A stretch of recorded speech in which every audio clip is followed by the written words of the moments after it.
Breaking news, Nakamoto notes unveils Satoshi Nakamoto's plan for Bitcoin 500,000. Delve into this series as we decode the technical marvels powering Bitcoin. Created in 2008, Bitcoin's journey continues to captivate. Stay tuned for the secrets behind the rise to 500,000. Don't forget to subscribe, like and share, and let's start.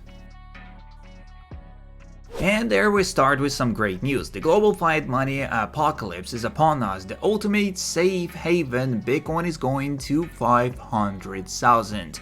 And there we go, bruised by stock market, Chinese rush into the banned Bitcoin. That's great. I had another dream. I was at a museum, fiat has become extinct. Also, a rising fascination with Bitcoin ETFs is leading rumors investors to transition their investment from gold-backed ETFs to those centered around the Bitcoin. And here we could see iShares Bitcoin Trust at the top as always, 2,000 inflows, Fidelity as 1,200, and we go for ARK21 shares with 500, Bitwise with 200, and only we could see the iShares Gold Trust with minus 300 outflows, and the gold shares was minus 706 outflows as well.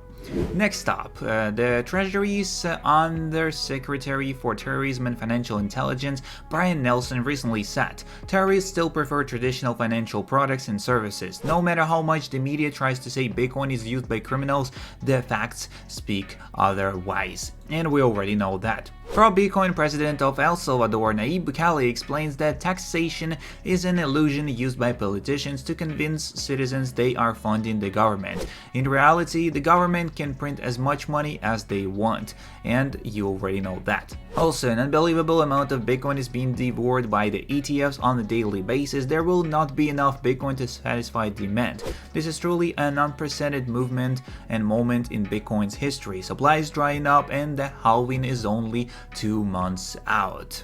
Also, some people have been doxing Satoshi of Bitcoin fame by leaking their emails with him. A stricter documents retention deletion policy would help you not violate the privacy of someone you claim to respect. Consider your own documents policy now. Courts can and do force you to give up documents you possess, sometimes at the behest of frivolous lawsuits. Why harm Satoshi? AVAX stopped working for 5 hours. John Deaton is running against Elizabeth Warren, anti-crypto in Massachusetts. The SEC has been sued in Texas. The complaint reads well and has a great quotes from the relevant proceedings.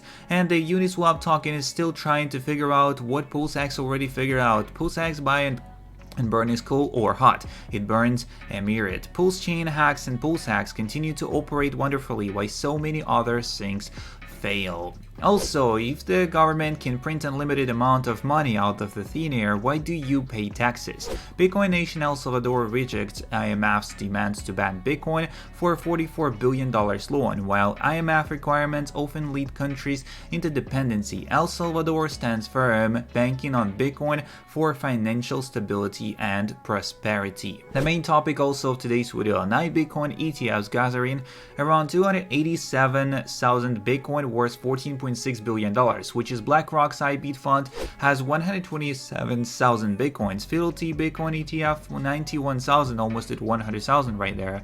ARK's Invest catching up with 30,000, still 3 times lower than Fidelity's and 4 times lower than BlackRock's, as Bitwise at 22,000. Other ETFs total is 15,000 Bitcoins, and a Grayscale Bitcoin Trust at 446,000 Bitcoins.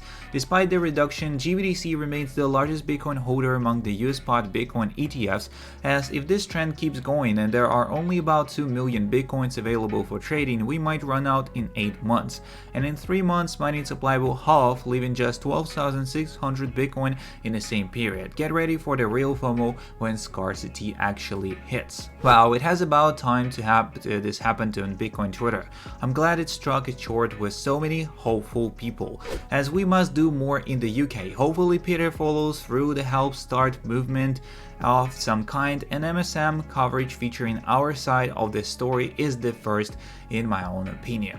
Also, Nakamoto notes an introduction to Bitcoin, its architecture. Welcome to the first edition of Nakamoto Notes, a series where we dive deep into all the things Bitcoin. These articles aim to decode the core technical concepts and internal machinery that powers Bitcoin. Bitcoin is a decentralized digital currency that was created in 2008 by an unknown person or group using the name Satoshi Nakamoto. So some key points in Bitcoin's history: 2008, Satoshi Nakamoto published Bitcoin white paper describing the technology behind Bitcoin. 2009, the first version of the Bitcoin software was released and mining of the Genesis block occurred. In 2010, the first real-world Bitcoin transaction took place when programmer bought 2 pieces for 10,000 Bitcoins. 2011, Bitcoin reached parity with the US dollar, meaning 1 Bitcoin was equal to $1. 2012, the first Bitcoin halving occurred, reducing the block reward from 50 to 25 Bitcoins. 2017, Bitcoin price surpassed 10K for the first time and later reached nearly 20,000, bringing huge mainstream attention. So Bitcoin was created as a form of money that can be sent peer-to-peer without the need for a trusted third party. It aims to provide the following benefits: decentralization, no single entity controls the network, it is maintained by a distributed network of users; transparency, all transactions are publicly verifiable on the blockchain; irreversibility, transactions cannot be reversed once confirmed on the blockchain; and pseudonymity, wallet addresses are not linked to real-world identities. So, Bitcoin's architecture. At a high level, Bitcoin consists of users sending Bitcoin payments to each other over a decentralized network. Transactions are recorded on a public ledger known as the blockchain, as the system is secured through the cryptographic proofs instead of trust. Blockchain. The blockchain is public distributed ledger. We already know that, what blocks are. So here we go. The block header version known as the Bitcoin protocol version, previous block hash of the previous block in the chain, Merkle root, hash of all the transactions in the block, timestamp when the block was created, difficulty target, the mining difficulty target for this block, nonce, a counter used for mining proof of work. Transactions, transaction 1, first transaction in the block, transaction 2, second transaction in the block, and transaction N, last transaction in the block. So the block header contains metadata and a hash of the previous block. The body contains the transactions being confirmed in the block. Mining. Mining is the process where users work to add new blocks to the blockchain. As here are the steps for a miner to mine a new block: collect new transactions into the block, add a coin-based transaction, add a block header including nonsense and previous block hash, calculate a block hash by hashing all its data, and if hash starts with enough zeros, block is valid. Else, increment nonce and repeat steps 4 and 5. Broadcast valid block to the network. Mining requires specialized hardware called ASICs to attempt quadrillions of hash calculations per second, and as more miners join the network, the difficulty automatically adjusts to maintain 10-minute block times. Transactions. Transactions are signed cryptographically to transfer ownership of Bitcoin for one wallet address to another, and we already know the inputs and outputs of that. There are also wallets, and in conclusion, we have Bitcoin pioneered decentralized digital currency and has grown into a valuable financial system. At its core are innovative technologies like proof of work, mining, and the blockchain ledger. These provide transparency, security, and decentralization without the centralized control. 15 years after its creation, Bitcoin continues to evolve and inspire financial innovation. That's all the information we got on today's video, so don't forget to subscribe, like, and share. See you in the next one, and peace.